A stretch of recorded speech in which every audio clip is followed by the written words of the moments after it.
oportunidade de nós estar aqui reunidos para junto nós aprender a palavra de Deus nessa noite. Amém? Amém. Nós vamos fazer uma breve oração e já estaremos dando início então. Curva a tua cabeça e vamos orar ao Senhor.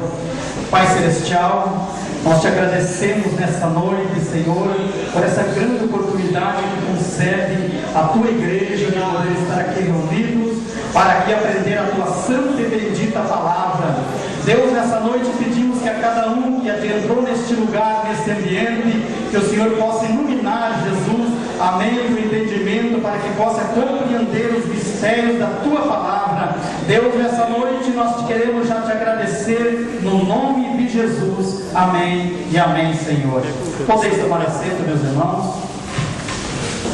Aleluia. Nós vamos já dar início a esse estudo. Já o pastor já nos adiantou sobre o assunto da apostila.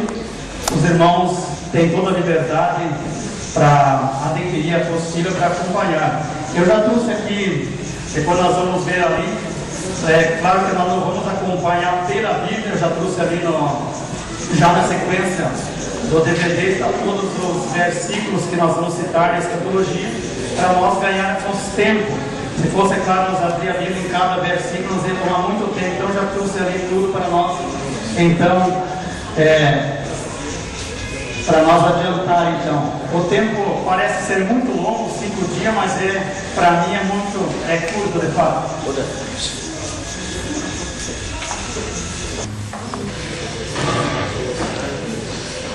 Muito bem, os irmãos têm na apostila ali, nós vamos seguir alguns assuntos, algumas não vamos poder falar devido ao tempo.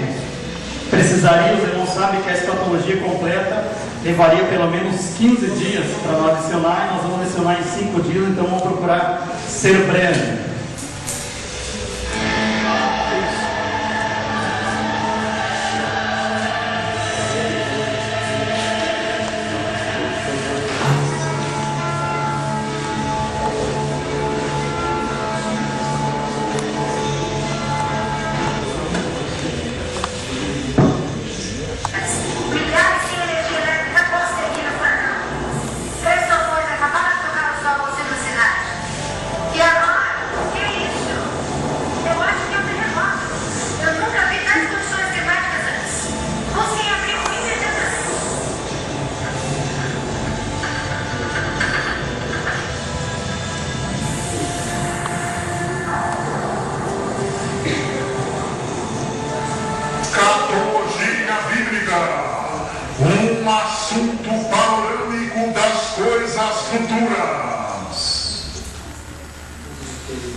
Muito bem, meus irmãos.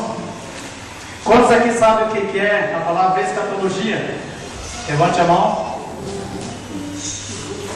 Poucas pessoas sabem. Então vamos ler na apostila. A palavra escatologia deriva-se de 2 vocábulos gregos: escapo, que quer dizer as coisas futuras, e logia, que quer dizer estudo ou tratado. Meus irmãos, a escatologia ele é um assunto muito extenso. Então tudo que eu trazer aqui nunca vai esgotar os assuntos escatológicos, porque, como eu já falei, teria muitos dias para nós lecionar. Na Bíblia existem 3 doutrinas: a doutrina da salvação, a doutrina da fé cristã e a doutrina escatológica. E a doutrina escatológica, então, é a doutrina mais difícil de interpretação, visto porque se trata de profecias. E quando se trata de profecia, exige, na verdade, um profundo cuidado, ou seja, um cuidado profundo na interpretação, visto porque se trata das coisas futuras. Por exemplo, se nós formos estudar um versículo, nós não podemos fazer uma doutrina daquele versículo, nós precisamos ler texto e contexto. O que é um texto? O texto é aquele versículo que você leu. O contexto são versículos posteriores e versículos anteriores ao que você leu. E por que não dizer também alguns livros que servem também de ajuda para esse texto que você leu, para então formar uma doutrina. Por exemplo, eu já participei de vários cursos teológicos e também escatológicos, e sempre o conferencista ou o professor coloca ali no cartaz ali fora: grande estudo do Apocalipse. Só que quando nós vamos participar desse curso, nós vamos ver que ele não fala somente do livro de Apocalipse, porque a gente não pode formar também uma doutrina do livro de Apocalipse porque o livro do Apocalipse ele é um livro que ele tem partes literais, mas ele também tem parte simbólica e figurada. Então nós não podemos fazer uma doutrina. Nós temos que então ter base em outros livros do Velho Testamento, do Novo Testamento, os livros proféticos. Amém, irmãos?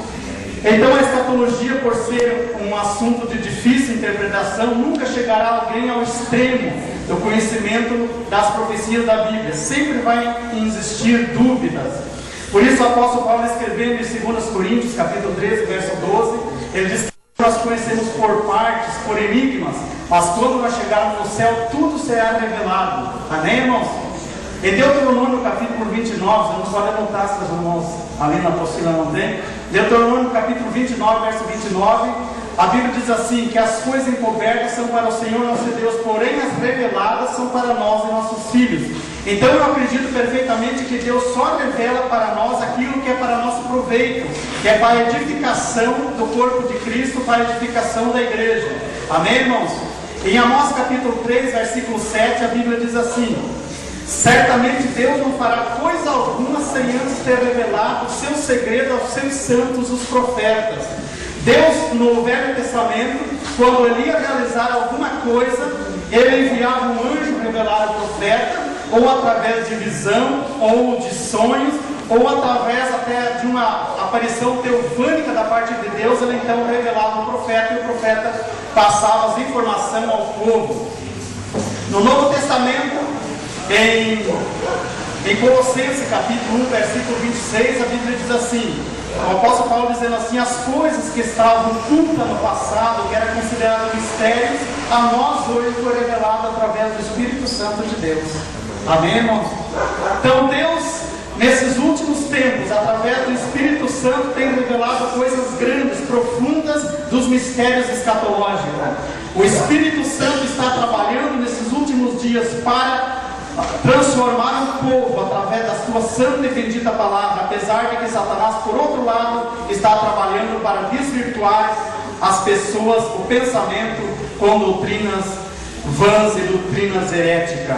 E já que estamos falando do arrebatamento, deixa eu te dizer que lá em Daniel capítulo 12, antes de nós encerrar, deixa eu te dizer, Daniel capítulo 12, versículo 4, a Bíblia diz assim: Deus disse para Daniel: seles as profecias desse livro até o fim do tempo.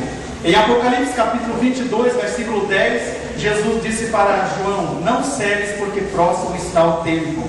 Então nós estamos vivendo nos últimos momentos da igreja na terra. A qualquer momento Jesus vai romper as nuvens do céu e vai levar a sua igreja. Os irmãos estão esperando? Amém? Amém. Aleluia. Então, meus irmãos, já que estamos falando do arrebatamento, vamos então falar das fases da vinda de Cristo.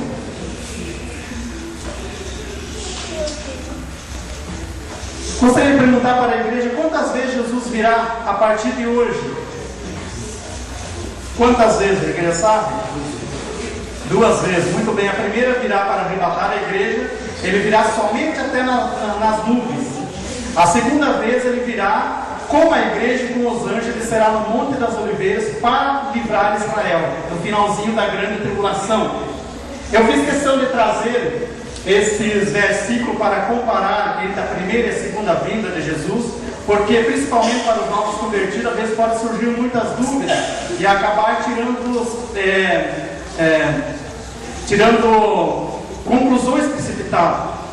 Então, isso porque só no Velho Testamento existe 1840 vezes que fala que o Salvador virá, que o Libertador virá. No Novo Testamento existe 318 vezes que fala que Jesus Cristo voltará. Então, dentre tantos versículos, as pessoas que não têm muito conhecimento acabam tirando conclusões precipitadas. E para isso eu fiz questão então de trazer essas diferenças. A diferença é mínima, é pequena. A pessoa precisa ter um vasto conhecimento para identificar então essa diferença. A primeira vinda, para os irmãos terem uma ideia, do grego chama-se parousia, que significa arrebatar, tomar com força, com violência, levar para si. A segunda vinda significa optamaio, do grego, significa optamaio, que significa presença ou chegada, ou seja, tornar-se visível. Então essa é a segunda vinda, onde ele descerá no Monte das Oliveiras, visivelmente todo olho vai ver. Amém, irmãos? Vamos ver então essa diferença. 1 Coríntios capítulo 15, versos 51 e 52 diz assim: Eis-vos digo um mistério. Na verdade, nem todos dormiremos, mas todos seremos arrebatados num abrir e fechar. Então a Bíblia está dizendo que Jesus virá em um abrir e fechar de olhos.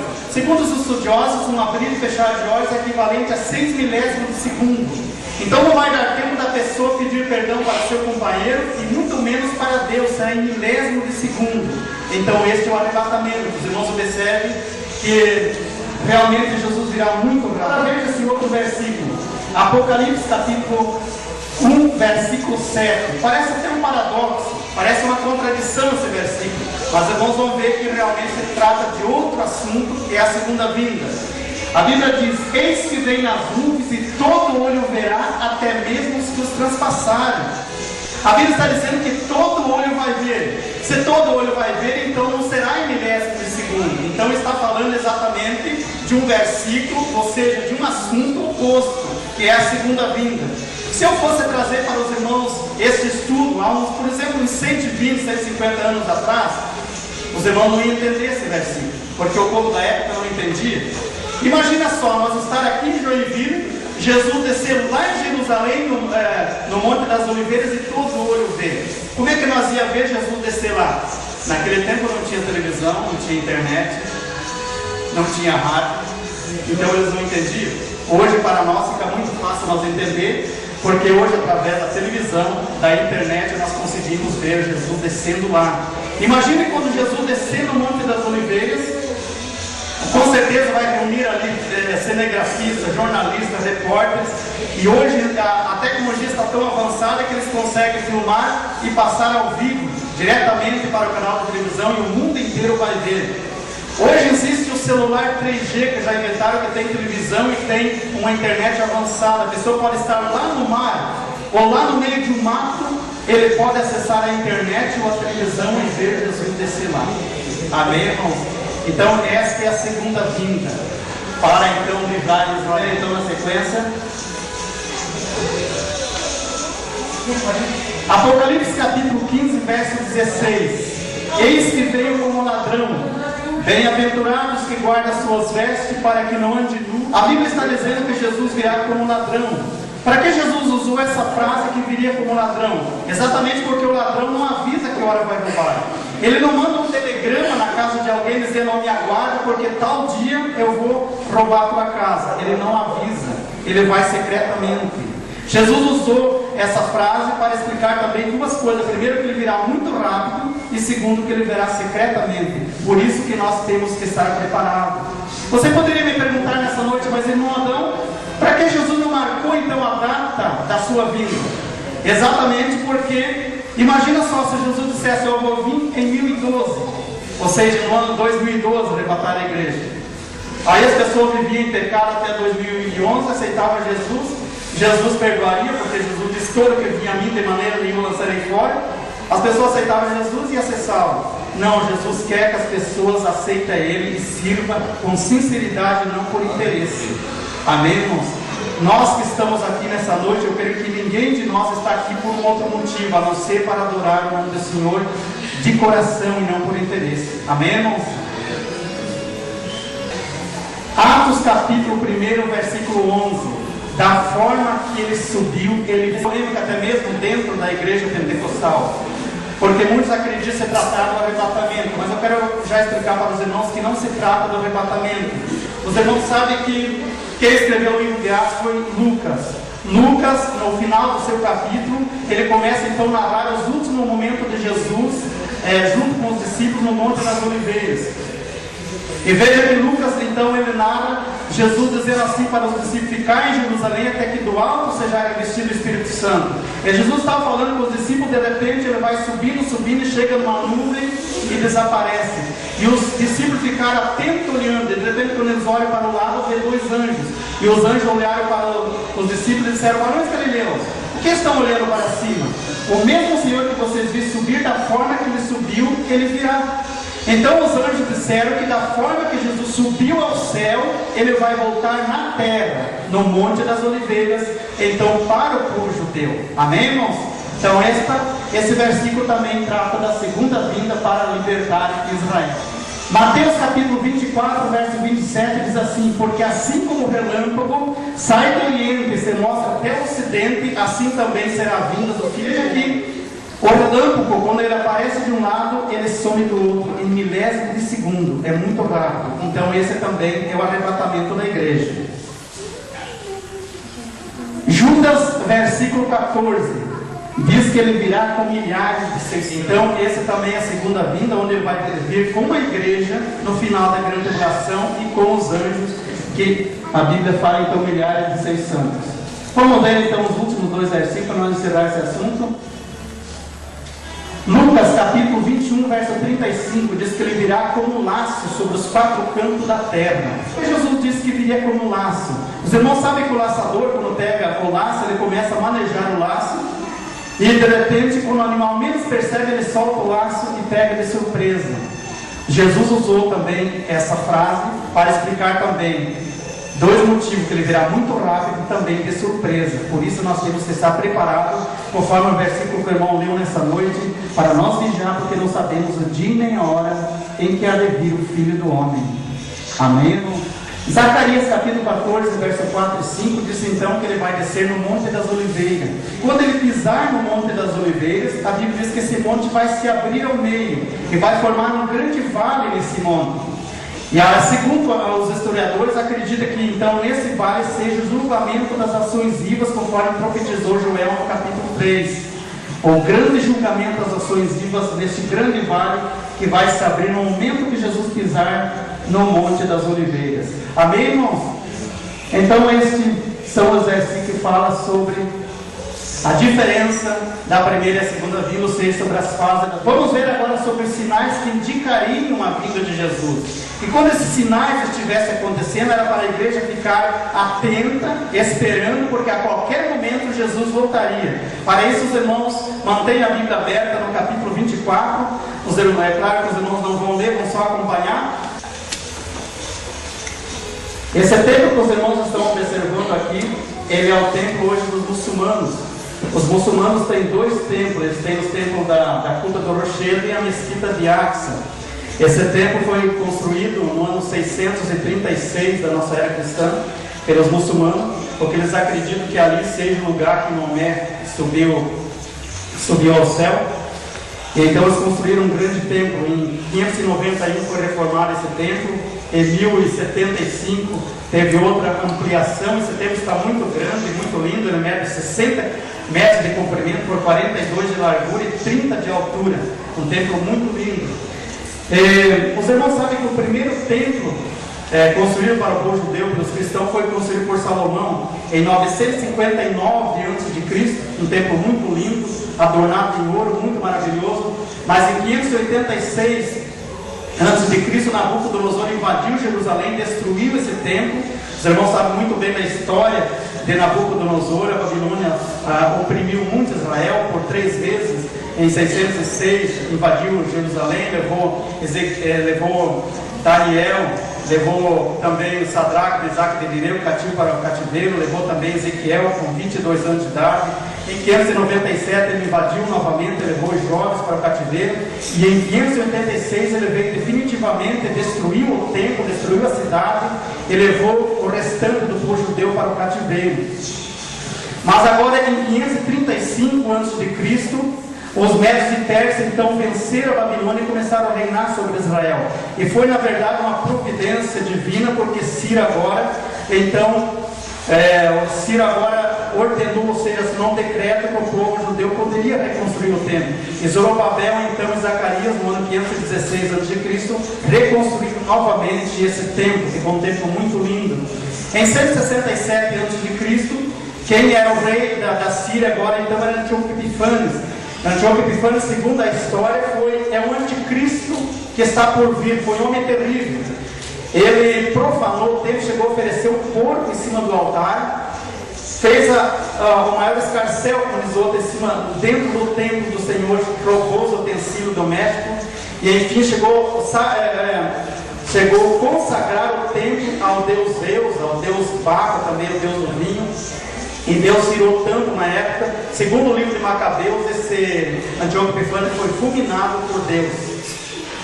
Mas veja bem que agora em 63 a.C., Roma então vence a Grécia e começa a reinar sobre o povo judeu. E agora então, o rei agora de Roma, e também como foi rei de Judá, o rei Herodes, então para conseguir o carinho do povo judeu, ele reconstruiu esse templo. Ou seja, reformou esse templo, porque na verdade estava deteriorado, estava acabado esse templo. E segundo a história, foi 10 mil homens para reconstruir esse templo.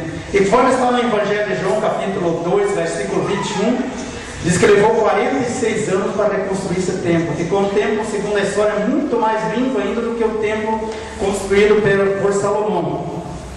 Mas agora, veja bem, está Jesus e os discípulos no templo de Jerusalém, capítulo 24, versículo 1 do Evangelho de São Mateus.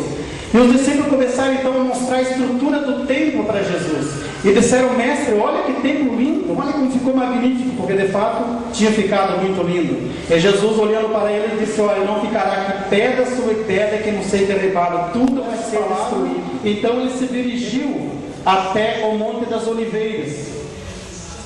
E chegando no Monte das Oliveiras, aproximou-se dele os seus discípulos, em particular, agora no capítulo 24, versículo 3, os discípulos perguntam para Jesus, disseram: mestre, diz-nos quando serão essas coisas, ou seja, a destruição do templo de Jerusalém, da cidade de Jerusalém, e que sinal haverá da tua vida explicar para eles esses 3 sinais.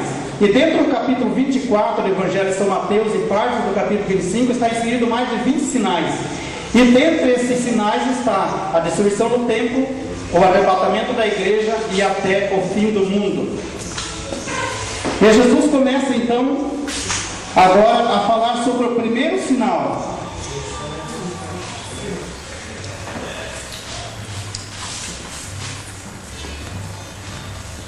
Ele começa a falar sobre falsos cristos.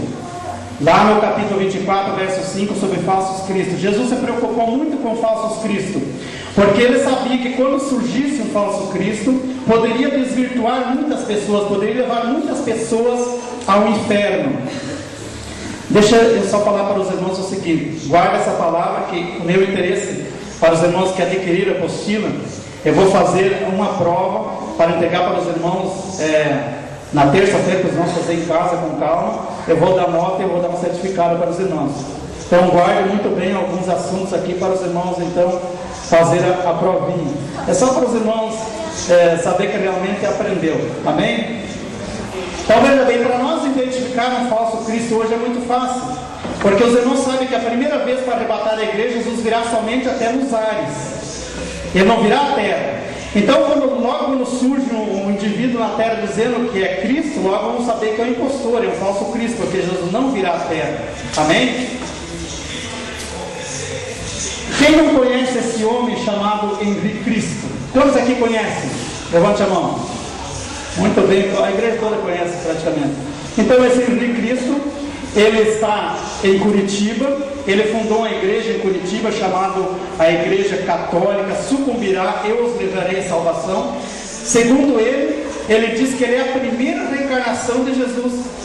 Ele disse que Adão, Abraão, Moisés, Davi e o próprio Jesus foram reencarnados através do Espírito Santo, e que ele é a primeira reencarnação de Jesus. Mas se nós for olhar a vida deste homem, analisar a vida dele, o histórico dele, nós vamos perceber que não tem nada da reencarnação, tanto que a reencarnação não existe. Ele teve pai e teve mãe. Ele nasceu em Indaial, Santa Catarina, exatamente em 1948, exatamente no ano em que Israel voltou para sua terra. E segundo ele mesmo, ele diz que até 1969 ele vivia em pecado, cometendo grandes pecados de orgia, de fornicação. Mas segundo ele, em 1969, o próprio Deus apareceu para ele e chamou ele de filho. Disse que ele era seu filho, e era então a primeira reencarnação de Jesus. E a partir daquele momento ele começou a se declarar ser o Filho de Deus e ser então o Cristo. Mas da onde que ele adquiriu então esse nome Henrique Cristo? Porque o nome de registro de nascimento dele se chama Yuri Thaís.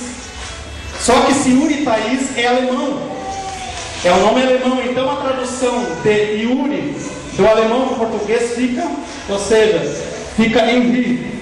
E aí, então Thaís do alemão para o português se chama Theis, que daí traz a tradução então de Cristo. Então ficou Henri Cristo, e ele começou a se chamar Henri Cristo dali para frente, desde 1969. Mas outro falso Cristo também, por nome Miranda, surgiu então, ele veio de Miami e desembarcou no Rio de Janeiro, exatamente no dia 23/10 de 2007, dizendo que é a segunda reencarnação de Jesus. E esse Miranda, ele fundou uma igreja também no Rio de Janeiro, chamada a Igreja Crescendo em Graça. E segundo a história, já tem 10 mil membros dessa seita. O que isso quer dizer, irmãos? Isso quer dizer que são sinais para o arrebatamento da igreja. Estamos vendo diante de nossos olhos que isso está se cumprindo. A Bíblia está se cumprindo e muito em breve Jesus há de voltar a arrebatar a sua igreja. Amém, irmãos?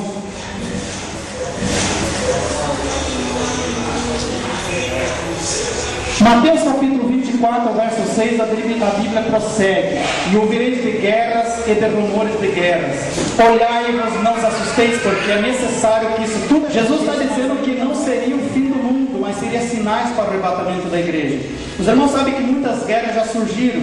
Surgiu a guerra da Bósnia-Herzegovina, agora a guerra do Irã e do Iraque, no Golfo Pérsico, a guerra do Vietnã, a guerra dos Estados Unidos contra o Iraque, quando venceu Saddam Hussein. Por que nós não falar também da guerra de Israel contra os palestinos, contra os árabes, que está acontecendo constantemente, e isso vai perdurar até o final da grande tribulação, porque isso é bíblico, não vai parar.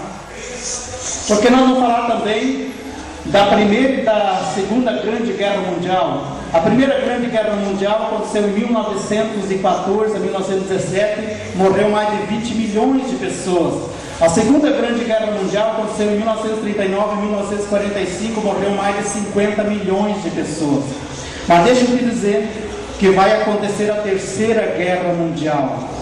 Mas irmão, não vai acontecer, porque a Bíblia diz que vai acontecer a guerra da Armagedon, no final da grande tribulação. E os irmãos sabem que uma guerra civil é um país contra o outro. Quando tem mais países envolvidos, então se chama guerra mundial. E na grande tribulação, nessa guerra da Armagedon, só do lado do anticristo vai ter 10 nações do lado dele. O anticristo será o cabeça de 10 nações nessa guerra, e muitos países apoiarão Israel. Então vai acontecer a terceira guerra mundial, e morrerá muito mais de 50 milhões de pessoas. Deixa eu mostrar para os irmãos.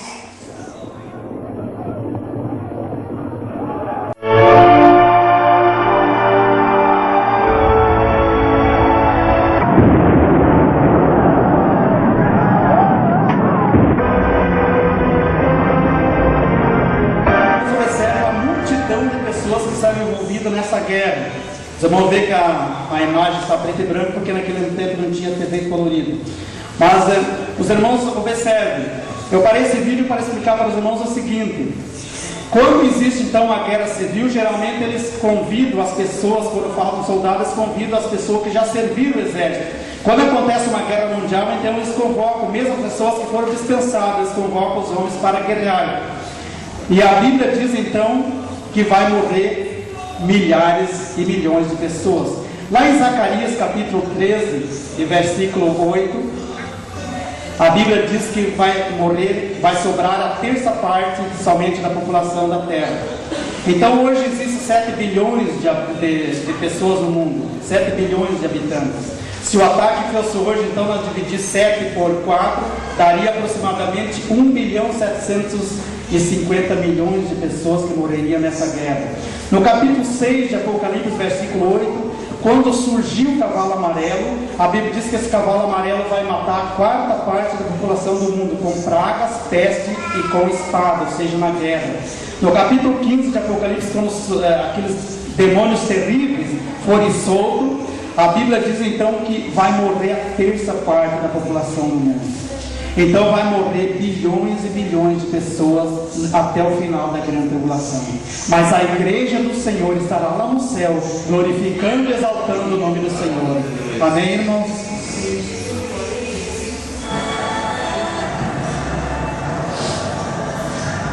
A Bíblia também fala, Mateus capítulo 24, verso 6, e ouvireis de rumores de guerras. Olhai e vós não os assusteis, porque é necessário que isso tudo aconteça. Mas a Bíblia está dizendo que não seria o fim do mundo, mas iria acontecer muitos rumores de guerras. E o que é rumores de guerras? O que são rumores de guerras? Rumores de guerras são guerras internas, guerras entre famílias. No capítulo 7, o capítulo 10, verso 21, melhor dizendo, de Mateus, a Bíblia diz que pouco antes da vinda de Jesus, irmãos iam se levantar contra irmãos, pai contra filhos, filhos contra pais, e ambos iam entregar a morte. Estamos vendo isso hoje diante de nossos olhos. Aproximadamente, se não estou equivocado, em 2001, assisti uma reportagem que um filho matou a sua própria mãe para roubar a sua aposentadoria para comprar droga. Agora, no ano passado, aqui em Joinville, um filho matou a sua mãe a martelada, e ela deficiente em cima da cama. Eu fiz questão de marcar uma data aqui, exatamente no dia 13 de maio agora. Um rapaz universitário, estudado, ele matou a sua própria mãe e enterrou dentro de casa. E depois teve a ousadia ainda de fazer cartaz e distribuir na rua dizendo que a sua mãe tinha sumido. E depois as polícias, depois de tanto investigar, com cães farejadores, descobriram a mãe dele enterrada dentro de casa. Esse dia também, há uns dias atrás, um pai mandou matar o filho, mandou os pistoleiros matar o seu filho. O seu filho tinha acertado a Mega Sena, depositou o dinheiro na conta dele, e ele não quis entregar o dinheiro para o filho e mandou matar. Estamos vendo isto hoje, e isso na verdade é um sinal muito grande para a vida de Jesus. É o final dos tempos, estamos vivendo um grande aperto da igreja na terra. Isso nos indica que Jesus não tarda em voltar. Aleluia, aleluia. Vamos ver o que diz a Bíblia ainda. Capítulo 24, versículo 10. Nesse tempo muitos serão escandalizados e trair-se uns aos outros, dizendo que irmãos iria trair irmãos, esposa, esposo, esposa, esposa e vice-versa, ia haver muita traição. Segundo a pesquisa mundial, entre 100 casamentos que acontecem, apenas 10 permanecem. 90% não chega a durar 2 anos. Satanás, na verdade, está querendo trazer divisão no meio da família, no meio do casal. Porque uma vez que ele dividir o casal, automaticamente está dividindo a família. E isso vai trazer grande problema para a família dele e também para a família da mãe. Ou seja, e hoje está muito fácil a separação. Os irmãos sabem que um casal hoje que não tem filho, basta ir no cartório e simplesmente assinar o papelão que estão separados. Você tem filho, também basta pegar um advogado e logo já a separação acontece. E de repente você tem 2 filhos, um fica com a mãe, outro fica com o pai, de repente o pai entrar em acordo, fica os 2 com a mãe, e está resolvido o problema. E é isso que Satanás quer. Segundo a pesquisa mundial, 90% dos jovens que estão na droga hoje estão vivendo com mãe solteira, mãe separada ou mãe viúva. Porque a mãe, ela não consegue segurar o seu filho por muito tempo. Quando ele atinge os 15 anos, ele já começa a ter opinião própria. E aí é difícil para uma mãe segurar. Agora, se estão os 2 casais unidos, aí é mais difícil, porque geralmente o filho respeita mais o pai. E eu quero nessa noite que Deus possa abençoar nós aqui que somos casais, né, que estamos com as esposas, que Deus possa nos guardar, que isso não venha, Satanás não venha trazer divisão no meio do nosso lar, no meio da nossa família, porque nós não sabemos do futuro dos nossos filhos. Vamos pensar neles também, em nome de Jesus.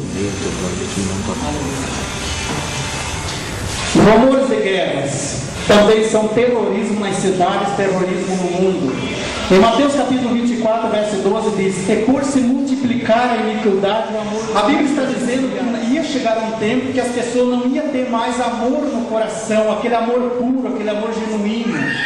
Os irmãos sabem que antigamente as pessoas, principalmente os de dentro da igreja, tinham aquele amor puro, de ter a última camisa e dar para o seu amigo que está passando, que está com frio, como diz a Bíblia, ou de repente dar o último prato de comida. Hoje não existe mais esse amor puro, genuíno. Estamos vivenciando isso hoje. E o apóstolo Paulo, sabendo disso, ele escrevendo em 2 Timóteo capítulo 3, ele diz: sabe porém isto, que nos últimos dias sobrevirão tempos trabalhosos. Vocês vão encontrar homens amantes de si mesmos, cruéis, profanos, ingratos, caluniadores, obstinados, mais amigos dos prazeres do que amigos de Deus, tendo aparência de piedade, mas negando a eficácia dela. Pessoas mais amigos de si mesmo do que amigos de Deus, ou seja, pessoas que só pensam nele. Ele pode passar por cima do pai, da mãe, do irmão, do filho, desde que ele se dando bem, o resto que se vire. Mais amigo dos prazeres, ele só pensa na diversão, não pensa em Deus. Tendo a aparência de piedade. Você olha para uma pessoa hoje, poxa, essa pessoa parece ser do caráter, uma pessoa honesta, uma pessoa boa, mas é só a casca.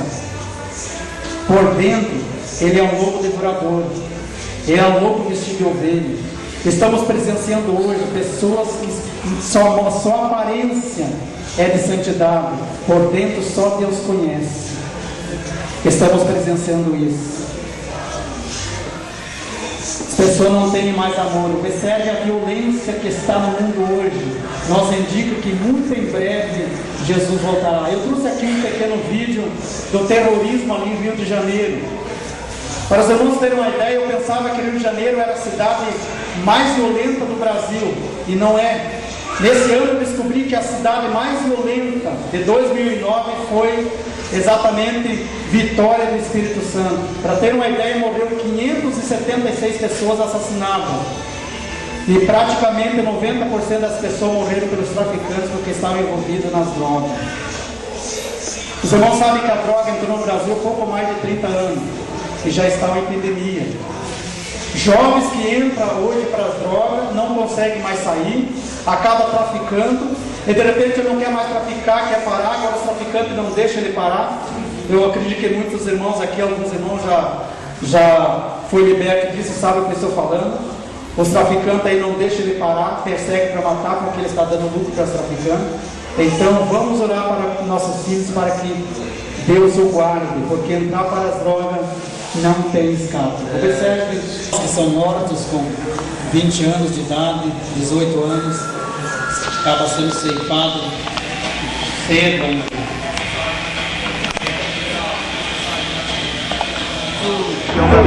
Posso sair da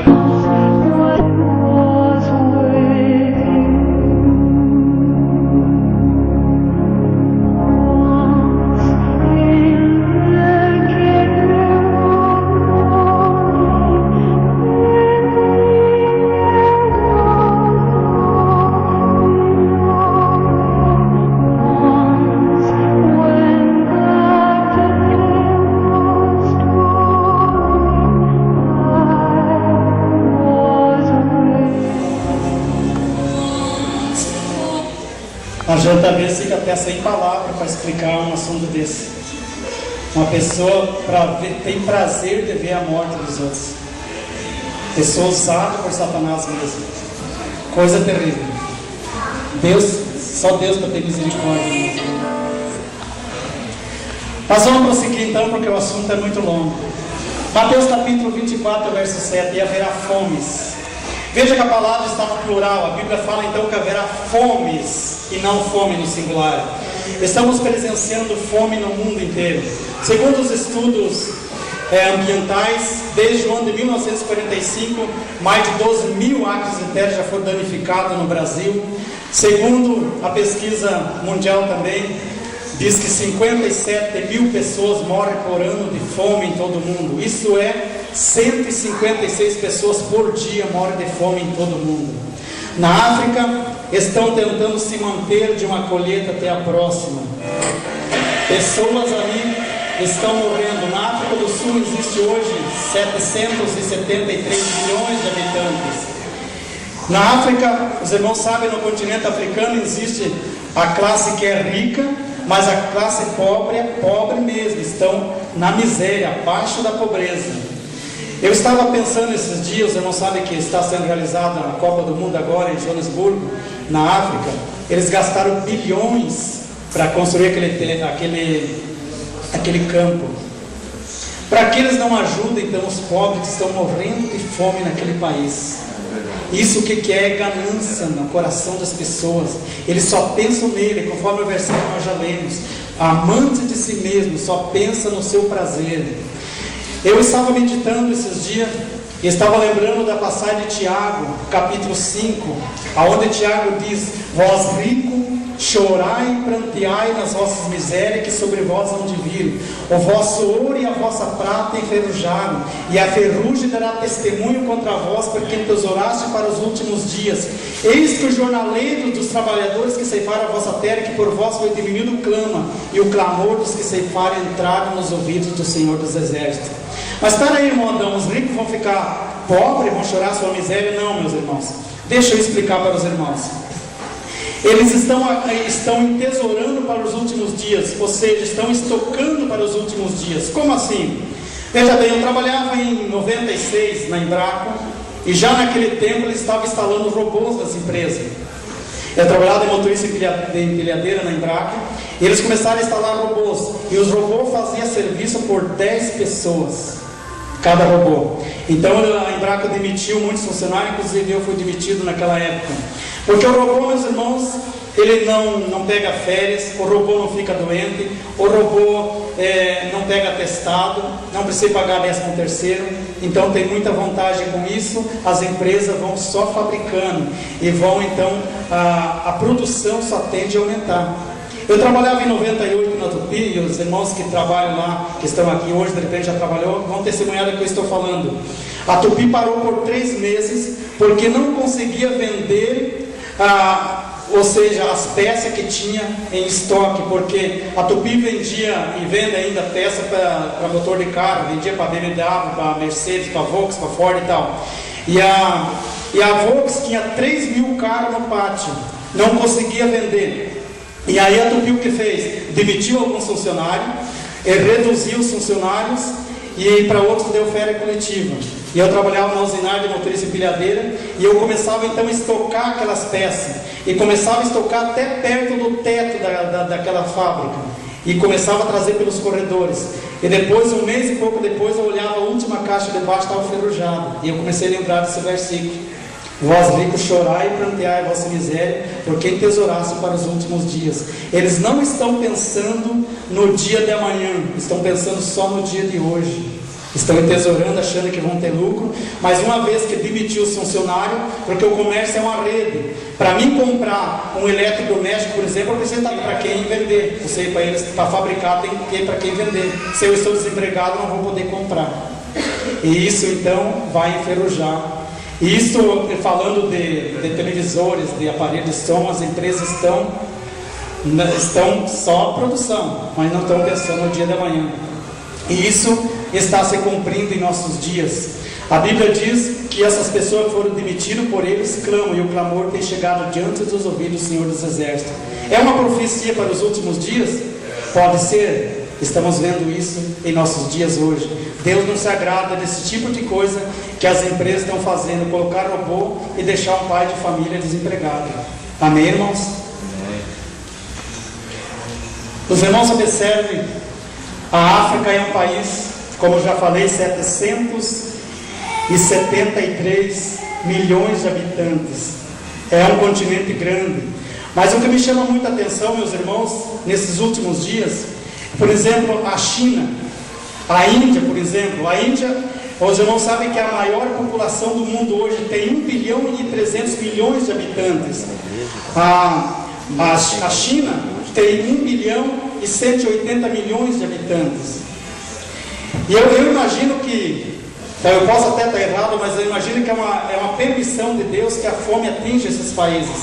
Porque os irmãos sabem que a China é o país mais idólatra do mundo. Tem mais de 300 milhões de deuses ali. Eles adoram tudo que está em volta. Eles adoram o sol, a lua, as estrelas, a terra, tudo que se move pela terra. Para ter uma ideia, ele diz que a cobra é alguém da sua família reencarnada. Então eles adoram tudo que vem na frente. A Índia, por exemplo, eles adoram Buda. A maioria desse país adora Buda. E outros são muçulmanos, e boa parte, bem pouquinha mesmo, são cristãos.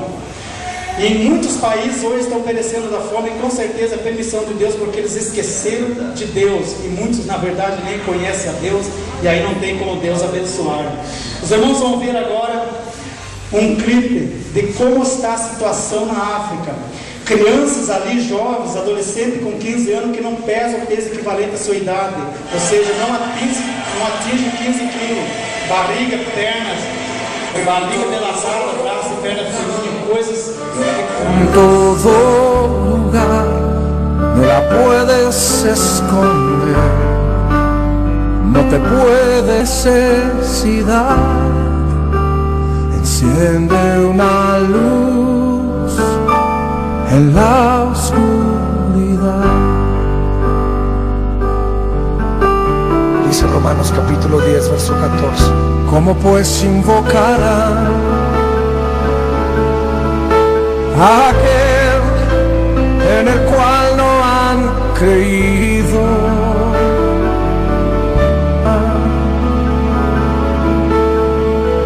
En aquel de quien no han oído.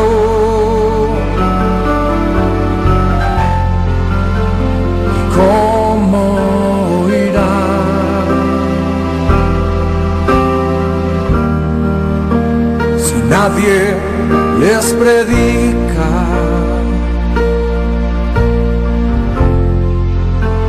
Hermosos son los pies de los que anuncian la paz. La luz de Jesús que brilla y deja las realidades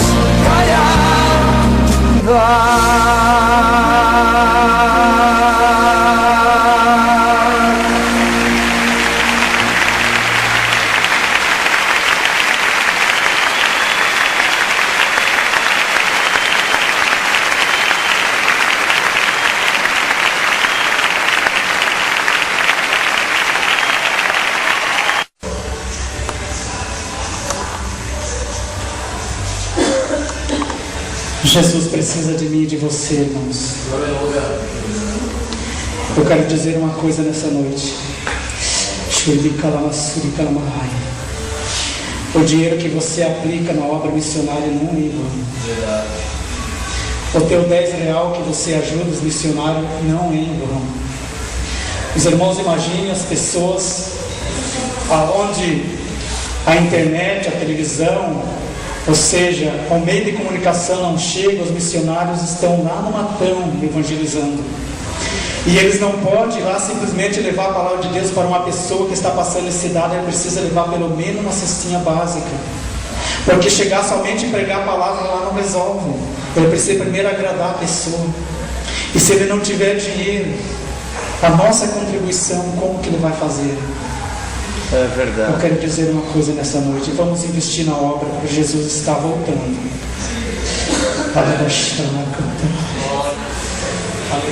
Mateus capítulo 24, versículo 7, a Bíblia diz: e haverá pestes.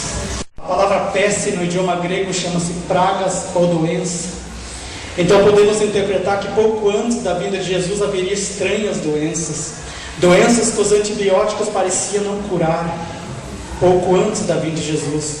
Nós já presenciamos, do nosso conhecimento, a peste negra. Durou 400 anos na Europa, matou milhares de pessoas. Depois da peste negra veio a peste bombônica, também matou milhares de pessoas. Depois outras pragas que vieram também para o Brasil, como a doença dos legionários, o vírus Hunter, o vírus Marburg, a malária, a doença do mosquito também, a cólera, a doença transmitida pelo mijo do rato. Por que não falar também da ebola, que é a doença também através da relação? Por que não falar também da própria dengue? A própria dengue que chegou a matar 140 ou 240 pessoas só em Santa Catarina. Só em Santa Catarina morreu 240 pessoas. Por que não falar também da gripe suína, H1N1? No Brasil matou 1.700 pessoas.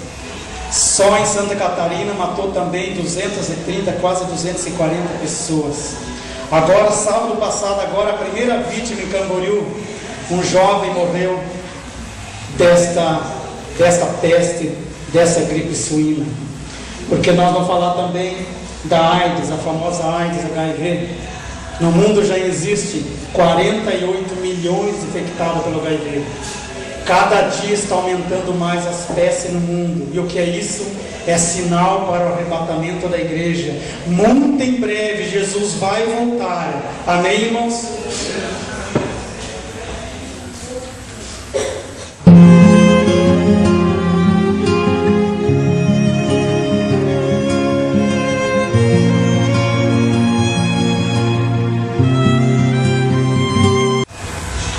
A Bíblia também fala que pouco antes da vinda de Jesus haveria terremoto em vários lugares. Eu trouxe aqui uma lista de alguns terremotos maiores que aconteceram desde do século XV, ou seja, desde os 1500 para cá. Já aconteceu mais de 3.655 terremotos.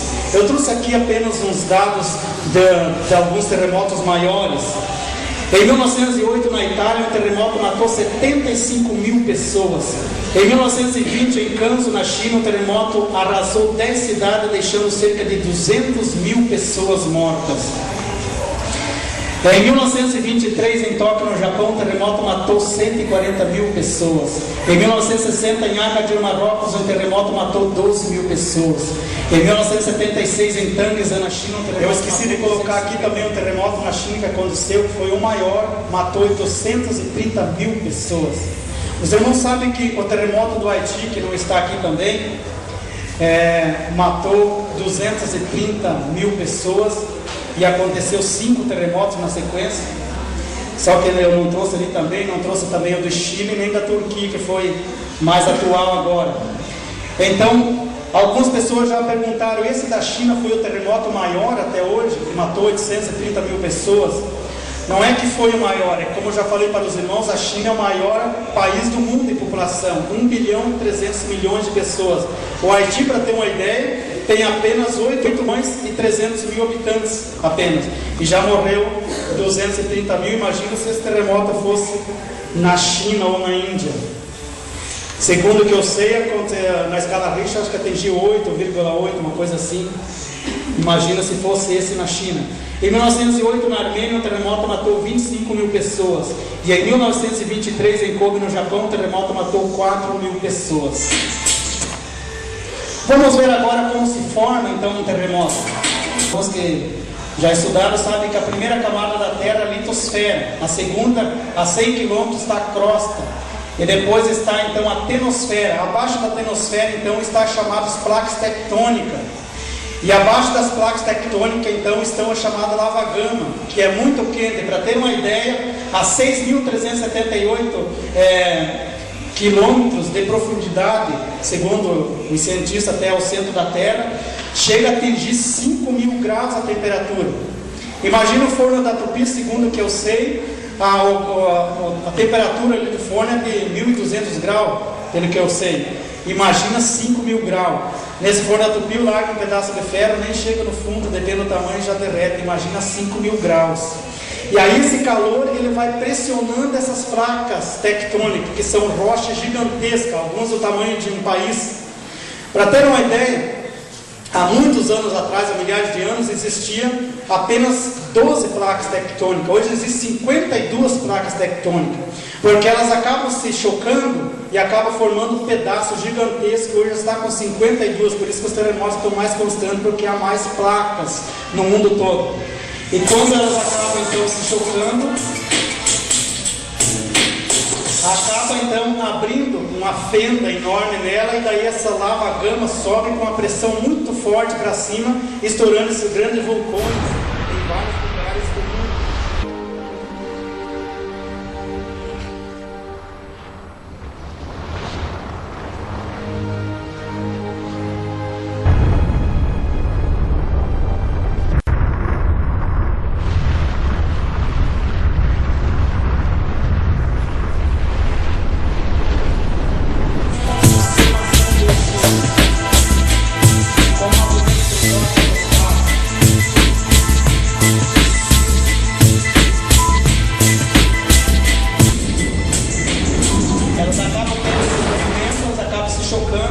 E quando elas se arrastam uma na outra, então acaba acontecendo esses grandes terremotos, arrasando com milhares de casas, destruindo cidades e países inteiros. Esse é um terremoto real, aconteceu no Japão, segundo o que eu sei, no depósito de uma grande farmácia ali, às 5 horas da manhã.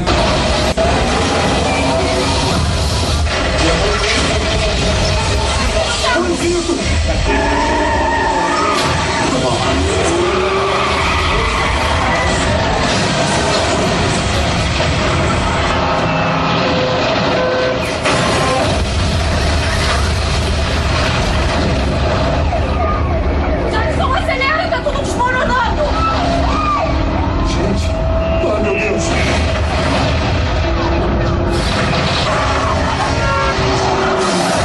Temos que ir para o aeroporto de Santa Lua. Então pega a estrada e é mais rápido.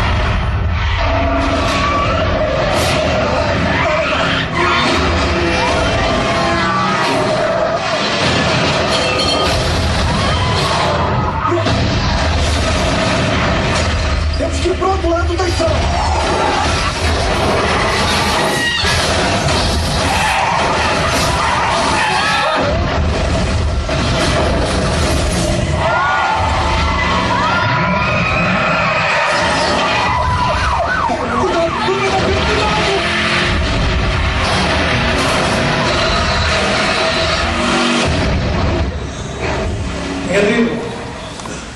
Imagina, a Bíblia diz que vai acontecer um terremoto, capítulo 18 do Apocalipse, maior do que todos que já aconteceu até hoje na terra.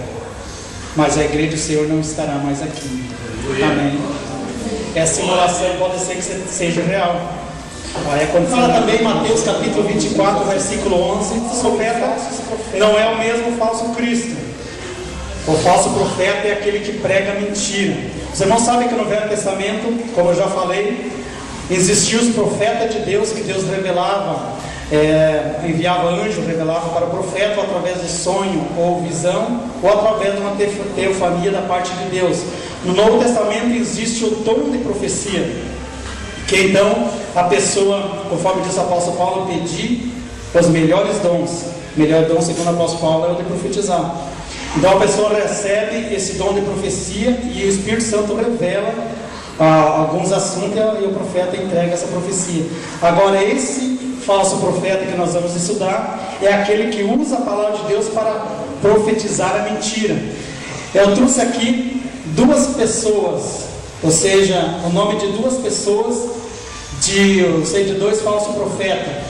No dia 22 de 10 de 1993, um falso profeta por nome Cavilian, no Vietnã, levou ao suicídio 53 pessoas de sua seita, dizendo que se eles lhe pagassem, ele ajudaria a ir ao céu. E depois de si 912 fiéis de sua seita, dizendo que se eles tirassem a sua vida, eles chegariam mais rápido ao encontro do Senhor Jesus. Então, muitos falsos profetas já têm surgido. Eu trouxe apenas esses dois aqui para os irmãos terem noção de como existe muitos falsos profetas no mundo.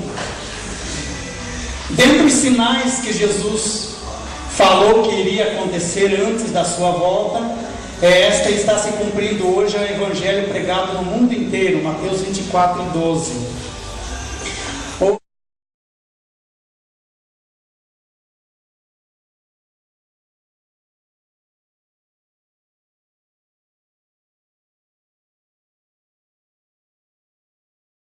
Não sabe que este evangelho do reino ele tem dois comprimentos. Existe o evangelho do reino do céu e o evangelho do reino milenar.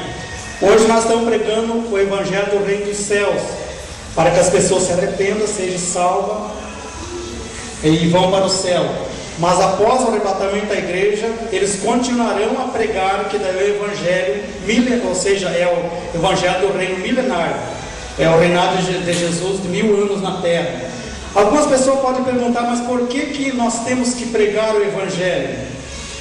Jesus disse: ide a todo mundo e pregai o evangelho a toda criatura. Jesus ordenou que nós pregássemos o evangelho a toda criatura e testemunho de toda a gente, exatamente porque naquele dia as pessoas não poderão chegar na presença de Jesus e dar uma desculpa, dizendo assim: poxa, Jesus veio, arrebatou a igreja, eu nem sabia que Jesus existia. Então, para que não haja essa desculpa, Jesus disse: ide a todo mundo e pregai o evangelho a toda criatura, testemunho de todas as gentes. Então a nossa obrigação é evangelizar. Se a pessoa aceitou a Jesus, não aceitou. Se não aceitou, fica ele com Deus. Então o evangelho deve ser pregado no mundo inteiro. Por outro lado, Satanás também não para, ele está levantando inúmeras seitas no mundo para confundir o verdadeiro evangelho de nosso Senhor Jesus Cristo. Hoje está uma mistura tremenda de tantas igrejas, tantas placas de igrejas se levantando no mundo inteiro, que está um absurdo. São Paulo, para os irmãos terem uma ideia, existem inúmeras igrejas ali. Existem igrejas de boxe, igreja de surfista, igreja de todo quanto é nome que nós nem imaginamos. Fora aquelas que nós já conhecíamos, mormons, maçônico, Nova Era, Sheshinoe, igrejas heréticas. E hoje está se tornando cada dia mais difícil nós evangelizar, porque as pessoas estão confusas. Com tantas igrejas, acaba ficando confuso. Eu estava um tempo atrás evangelizando uma senhora, e ela toda periquitada, como nossa dizer, aquele jeito que Satanás gosta. E eu cheguei para ela, falei de Jesus, ela disse: mas eu também sou crente, eu pertenço àquela igreja e tal. E eu fiquei pensando: meu Deus, se Jesus disse que para nós subir para o céu precisaria santidade, que nós tínhamos que ter uma diferença, temos que ter uma diferença. A igreja é santa ou não é santa? Jesus não gosta de um povo que fique em cima do muro. E hoje está uma grande confusão. Venha para cá, para a nossa igreja, aqui também a pessoa vai ser salva, desse jeito também vai ser salvo. E as pessoas acabam indo. Muitos estão indo por cura divina. Os irmãos sabem que hoje Deus está levantando pessoas com dom de cura em muitas igrejas. Está acontecendo muitas curas. Deus está curando realmente, está. Só que nós devemos confundir salvação com cura divina. A Bíblia diz, o próprio Jesus disse, que todo aquele que tiver fé, crendo, receberá. Em Marcos capítulo 16, versículo 15, a seguir: esses sinais seguirão aos que creem. Em meu nome expulsarão demônio, falarão novas línguas, pegarão as serpentes, se beber alguma coisa mortífera não lhe fará dano algum, e porão a mão sobre os enfermos e os curarão. Então a cura é através da fé. Se a pessoa está buscando, está orando, está se consagrando, Deus vai honrar com a fé dele e vai curar. Mas esse pastor não é de Deus? É de Deus. Só que não podemos confundir salvação com cura divina. Porque a salvação, meus irmãos, é através da santificação, da fé em Cristo Jesus e da santificação de uma vida reta de santidade. Por isso que Jesus disse no capítulo 7 do Evangelho de São Mateus, verso 21, ele diz que muitos naquele dia, ele começa dizendo assim: nem todos que dizem Senhor, Senhor entrarão no reino do céu. E aí ele prossegue dizendo no versículo 23: muitos chegarão naquele dia perante mim, dizendo: em teu nome nós profetizamos, em teu nome nós expulsamos demônio, em teu nome fizemos muita maravilha. Jesus vai dizer: não vos conheço, apartai vós de mim, vós que praticaste a iniquidade. Então observe que nesse versículo Jesus está deixando muito claro que a cura divina não tem nada a ver com a salvação, que profetizar e fazer muitas coisas que pertencem aos novos dons não tem nada a ver com a salvação. Salvação é santificação. Então tem que existir uma grande diferença. Estamos vendo muitas igrejas aí: vem para cá, pode continuar desse jeito, esse aí também vai para o céu. Só que naquele dia, conforme disse Malaquias 3:18, vereis a diferença dos que servem a Deus e dos que não servem. Isso, glória a Deus. Veja o que diz a Bíblia, 1 Timóteo, capítulo 4, versículo 1. Mas o Espírito expressamente diz que nos últimos tempos apostatarão alguns da fé, dando ouvido a Espírito. É um versículo que deixa muito claro: o apóstolo Paulo não está falando para ímpio, ele está falando exatamente para crentes. Crentes que estavam numa determinada igreja, que estavam servindo a Deus fielmente, mas que de repente ouviram uma falsa doutrina, passaram para aquela igreja e estão hoje servindo a Satanás, pensando que estão servindo a Deus, dando ouvido a espíritos enganadores, a doutrina de demônio.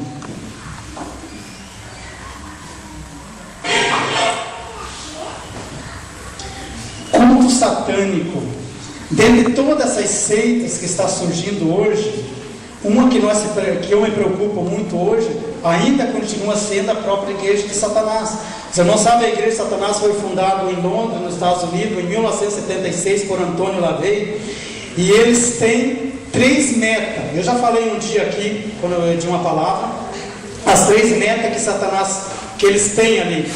Segundo a história, na frente dessa igreja satânica ali, existe um tapete vermelho, e existe uma caricatura de Jesus. E ao de entrar, os membros dessa seita, ao de entrar nesse templo, eles gostam de Jesus, demonstrando ódio e rancor pelo cristianismo.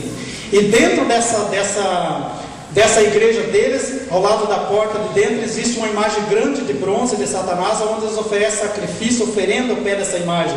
E em cima do púlpito existe um grande caixão preto. E eles têm 3 metas. A primeira meta, então, é acabar com o futuro das criancinhas. De que forma? Através de jogos terríveis e através de desenhos animados. Para os irmãos terem uma ideia, em 2000, 2001, eu dava estudo também sobre esses desenhos. Hoje eu já não lembro muito bem, só lembro do Rei Leão e Aladim, alguns outros desenhos que é satânico mesmo.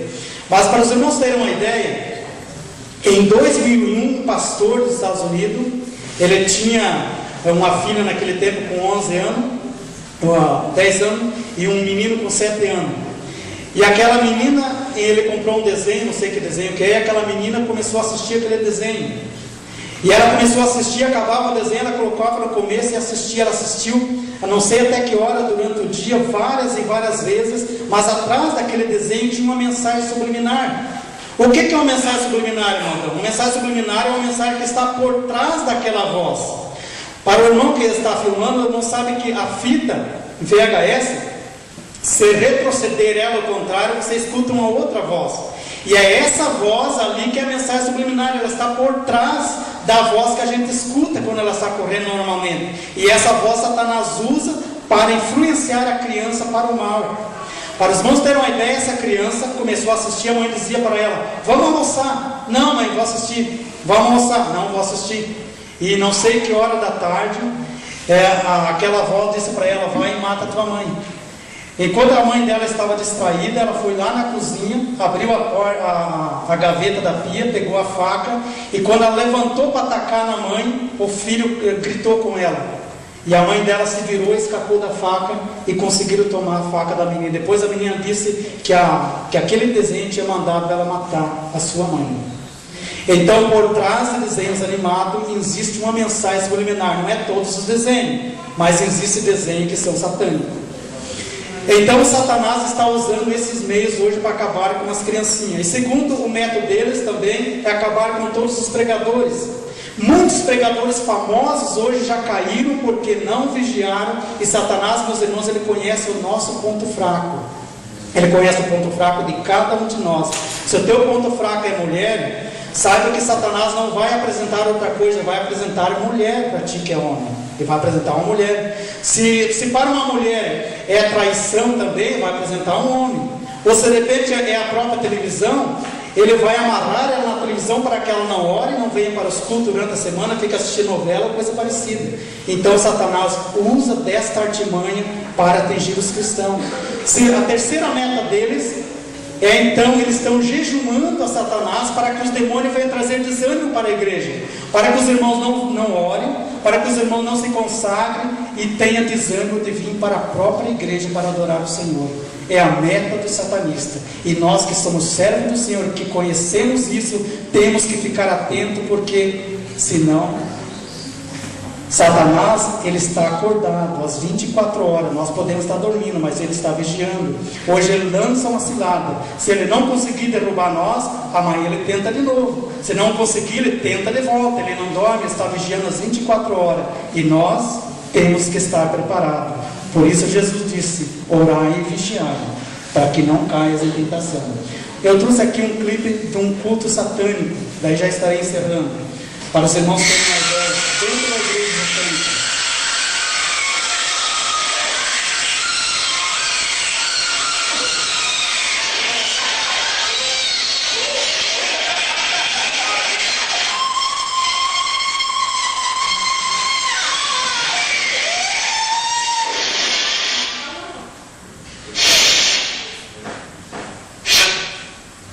Parei aqui para mostrar para os irmãos estão observando esse sinal que ele está fazendo, então não gosto nem de fazer assim. Esse é o meio de comunicação satânico. Os irmãos sabem que, assim como a igreja tem costume de levantar a mão para glorificar a Deus, é o meio satânico dele de comunicação com Satanás. Então, se você é jovem, ou alguém vê alguém na rua, de repente algum jovem acaba fazendo, porque vê outros fazer e não sabe o porquê, mas hoje estou explicando que esse é um meio de comunicação satânico. Alguém na rua Tinha eu acho que era uma mão em algumas camisetas que dizia que era hang loose, né? Que tinha esse assim, era tipo um chifre mesmo. Mas então, se você vê alguém na rua dizendo, e aí, beleza? Repreenda em nome de Jesus, porque isso é uma comunicação satânica. Os satanistas costumam fazer isso.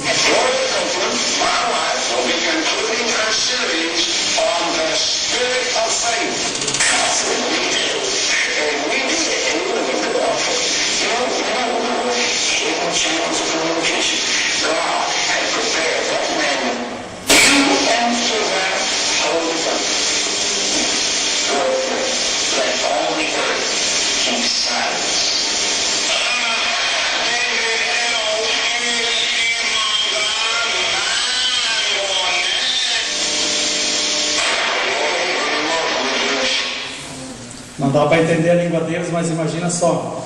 Os irmãos sabem que na grande tribulação as pessoas vão ser marcadas pela marca da besta. E eles já estão marcando o coração das pessoas com essa marca, dizendo para eles que eles devem aceitar que isso é bom.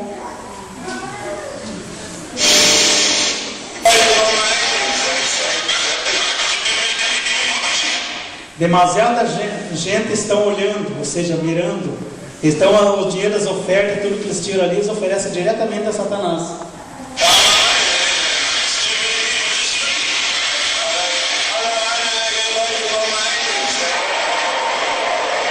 Essa pessoa está completamente possuída.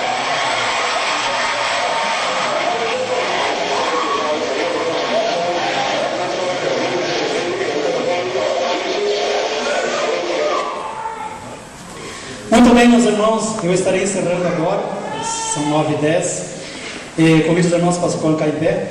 Amanhã nós vamos prosseguir sobre os sinais da vinda de Cristo. Amanhã tudo que está deixando muitas pessoas confusas. Será que o mundo vai acabar em 2012? Eu vou trazer essa explicação, inclusive com um videozinho, e vou falar também sobre o arrebatamento da igreja. Os irmãos não percam na quinta-feira, que vai ser muito bom. Ore para que esse trabalho Jesus venha salvar muitas vidas. Amém, irmãos? Eu estarei passando agora ao pastor, nosso terceiro dirigente, presbítero irmão Renato. Saúde da igreja com a paz do Senhor Jesus Cristo. Amém. Benção, né, irmãos? Os irmãos aprenderam? Amém. Aprenderam? Amém. Ó, cuidado, hein? Cuidado com o chifrinho por aí. É coisa, né? Eu já falei aqui esses dias, vou falar de novo. Irmão, tem que cuidar muito com esses desenhos, né? Quem sabe o irmão prepara mais alguma coisa aí, começa a se inteirar sobre os desenhos, que é coisa tremenda. Eu já falei e repito, esse dia eu estava num lugar e vi no desenho eles clamando por Satanás, né? O mundo inteiro no desenho levantava a mão e clamavam para que Satanás desse força para eles, né? E isso o que? Nesse horário nós vamos dar assim de criança vendo. O que é isso? Trabalho na mente das crianças, né? Creio que quinta-feira, irmãos, venha, teremos mais.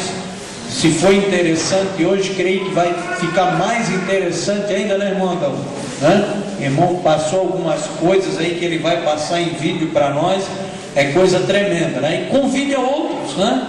Convide outros a virem e nós vamos aprender muito. E vamos começar hoje então falando sobre os sinais no campo atmosférico. Qual é o sinal no campo atmosférico hoje que poderia então nos alertar sobre a vinda de Jesus. Que sinal estaria acontecendo hoje que poderia ser então um sinal para a vinda de Jesus? Vamos começar falando sobre o efeito estufa. Os irmãos sabem que o efeito estufa é causado devido à poluição dos carros, também das empresas, e também a própria fumaça de queimadas, ela sobe até a atmosfera, e ali ela para na atmosfera fazendo uma camada fina, como se um lençol sobre todo o planeta Terra, e então nós aqui ficamos como se estivesse dentro de uma estufa. Os irmãos sabem que agora em janeiro a temperatura atingiu 42 graus em Joinville, mas a sensação era de 60 graus, porque nós estamos como se estivesse dentro de uma estufa. Os irmãos, se observar, colocar um plástico em cima de uma plantinha verde, deixar um sol bem quente, deixar umas 2-3 horas, vão ver que ela murcha, chega até a secar. Isso é a situação que estamos vivendo hoje, como se estivesse dentro de uma estufa.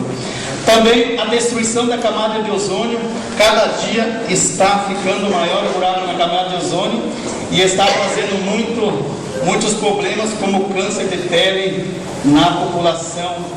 Lucas capítulo 21, verso 25: E haverá sinal no sol, na lua e nas estrelas e na terra, angústia das nações, em perplexidade pelo bramido do mar e das ondas.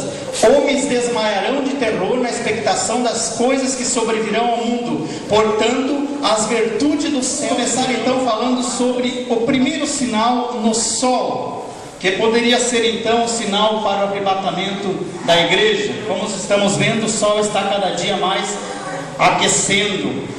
Apocalipse capítulo 16, verso 8 diz que o sol vai abrasar os homens.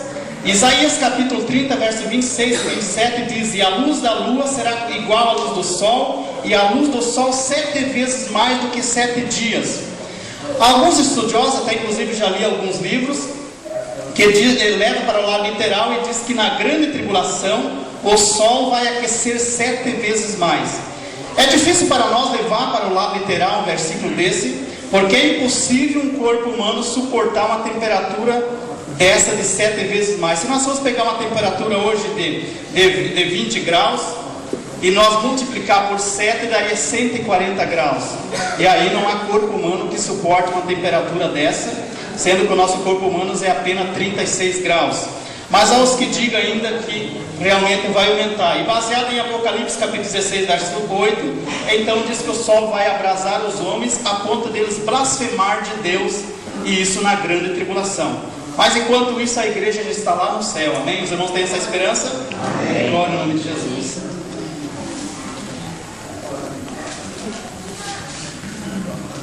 E devido então ao sol está superaquecendo, este calor intenso, os gelos do Polo Norte e da Antártida estão então derretendo. Os irmãos observem os gelos do Polo Norte e da Antártida como estão derretendo. Alguns anos atrás, nesses gelos do Polo Norte, na verdade, eram as montanhas de gelo. Hoje está derretendo, os irmãos observam que está formado em rios. No ano de 2001, a pedra de gelo, aproximadamente 4.000 metros quadrados, descongelou e foi para o mar, e o mar está subindo o seu nível. No ano passado também mais uma pedra descongelou, não sei o tamanho. Fora os gelos que em si está derretendo, estão indo para o mar, e o mar não está conseguindo mais suportar no seu leito tanta água, e com as marés então está destruindo muitas casas e também comércio beira-mar. O ano passado eu assisti uma reportagem ali em Recife, Pernambuco, casas e também lanchonetes, restaurante, que estava 100 metros, 120 metros afastado do mar. O mar chegou a encostar nesses comércios ali, porque subiu ali naquela região quase 1,5 metros o nível do mar. Aqui no litoral sul de Santa Catarina também, há poucos dias atrás, uma maremoto também atingiu muitas casas beira-mar ali. Então o mar está subindo a cada dia o seu nível. Há um ditado que diz que o que é do mar, um dia o mar vai tomar. Meus irmãos sabem que Joinville, boa parte de Joinville pertence ao mar. Boa parte de Joinville era mangue. Para ter uma ideia, eu vim para Joinville em 87 para 88. Ali o Espinheiro, Jardim, Iririu, era só mangue. O pessoal caçava o caranguejo, de bota, era manguezal mesmo. Eu tinha um colega meu, eu trabalhava na Tupi, E ele então resolveu fazer uma casa lá no meio do mangue. Ele fez um monte de pneu e encheu de barro, uns 150 metros para dentro, fez o cercado e construiu uma casinha de madeira com pilar alto. E ele disse: Adão, cerca um terreno aí para ti também, daqui a um tempo vai estar uma cidade aí. Ele disse: capaz mesmo, um marulho tremendo, nunca vou querer uma casa aí. Vai ver hoje como que está uma cidade, muitas ruas asfaltadas, tem prédios ali, comércios, está valendo muito aqueles terrenos ali. Então, na verdade, boa parte de Joinville pertence ao mar. Sinal na natureza. Qual o sinal na natureza hoje que poderia indicar também a vinda de Jesus? Romanos capítulo 8, verso 22 diz: toda a criação está gemendo até agora, toda a natureza está gemendo com dor de parto. A natureza está se revoltando contra o homem, porque há muito pecado sobre ela, há muito sangue inocente derramado sobre ela, e os próprios homens estão destruindo a natureza, e a natureza então está se revoltando contra o homem. Eu trouxe aqui, meus irmãos, umas fotos das enchentes que aconteceu em Joinville, ou seja, em Santa Catarina, aonde matou 140 pessoas. Os irmãos observem, em 2008, essa é uma foto aqui em frente à prefeitura de Joinville. Há um versículo em Jeremias, capítulo 47, verso 2, que está deixando muitos teólogos, até inclusive, intrigados. Veja o que diz a Bíblia: assim diz o Senhor: eis que se levanta as águas do norte, e tornar-se-ão em torrentes transbordantes, e alagarão a terra e a sua plenitude, e a cidade, os que nela habitam, e os homens clamarão, e todos os moradores da terra se lamentarão. Há pelo menos umas 3 interpretações, mas eu vou explicar somente 2. Alguns, levando para o lado literal, acreditam então que se trate do gelo do Polo Norte, que está derretendo, está indo para o mar e está invadindo muitas cidades. Outros já levam então para o sentido de que vai acontecer a segunda, ou seja, a guerra da Armagedon, e se trata então da nação do sul e do norte que vai então atacar Israel. A nação do sul e do norte, então seja essa a interpretação. Mas seja qual for, na verdade se encaixa muito bem sobre o que está acontecendo hoje.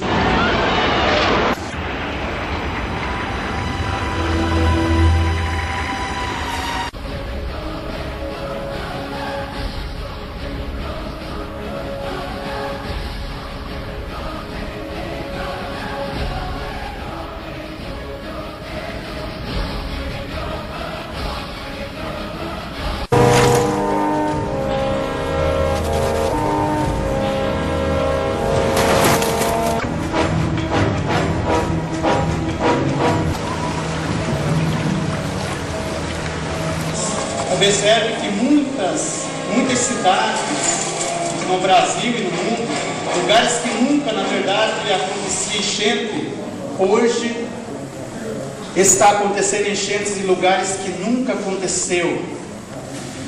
Na verdade, não está mais seguro para ninguém viver na terra. Parece que não cabe, não há mais espaço para a igreja viver na terra.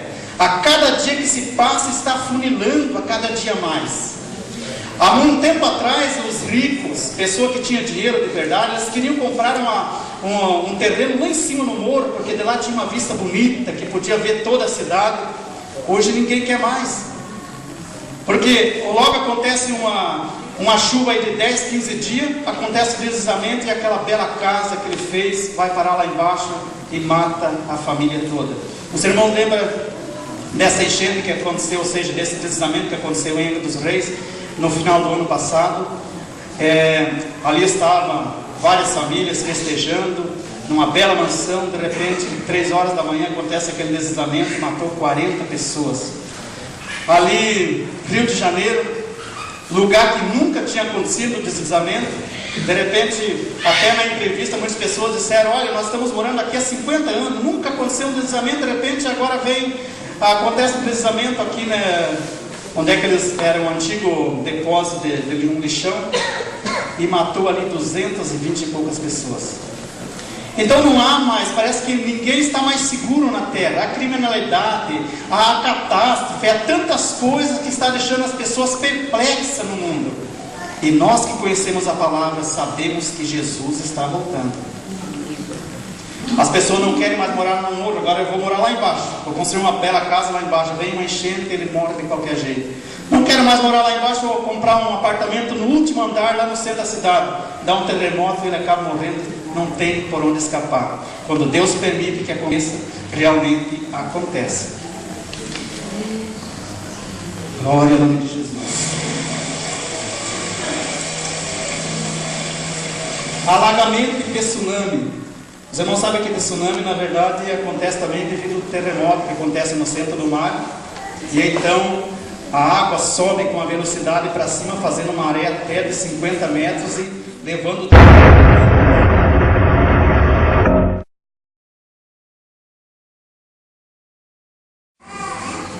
Vendaval, furacão e tornado.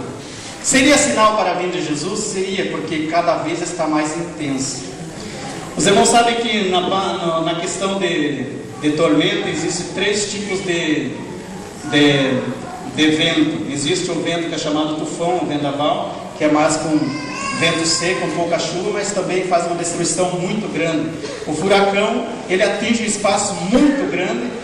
Eu lembro de um que começou lá no Rio Grande, passou por Santa Catarina e foi embora com uma força terrível. Ele atinge até 220 km por hora. E aí o tornado é um dos piores.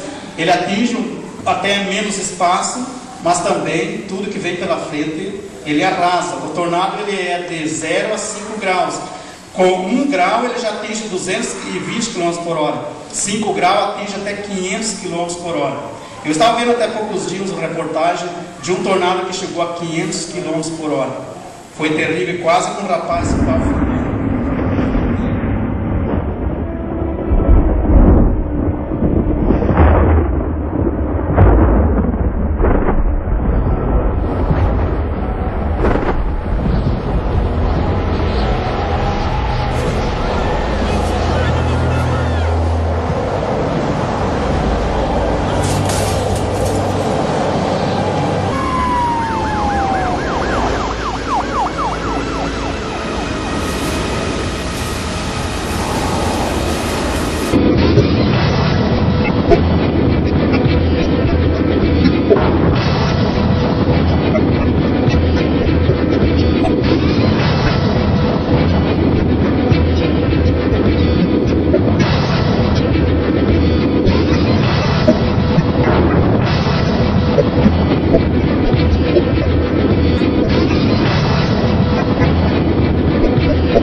Ainda bem que não vem para o nosso lado esses tipos de furacão, você de tornado. Misericórdia, para lá dos Estados Unidos isso aí é quase frequente. Mas graças a Deus que estamos num país que Deus ainda está protegendo. Muito bem, meus irmãos, esses então foram os sinais que a Bíblia nos indica que seriam para a vinda de Jesus. Além do sinal que é a volta de Israel para a sua terra, que nós vamos falar na sexta ou sábado, que é um dos primeiros sinais para o arrebatamento da igreja, que hoje Israel já está na sua terra. Mas esses foram então os sinais. Alguém poderia perguntar para mim, mas irmão Adão, esses sinais nunca estiveram presentes antes? Estiveram, mas não numa magnitude maior, não numa frequência maior. Portanto, não é que esses sinais nunca aconteceram antes, mas é a velocidade, é o aumento. Hoje está acontecendo todo ao mesmo tempo. É furacão, é terremoto, é tempestade, é enchente, todo tipo de catástrofe hoje está acontecendo. Então isso nos indica que Jesus está voltando. Os irmãos creem assim? Levante a mão e glorifique o Senhor.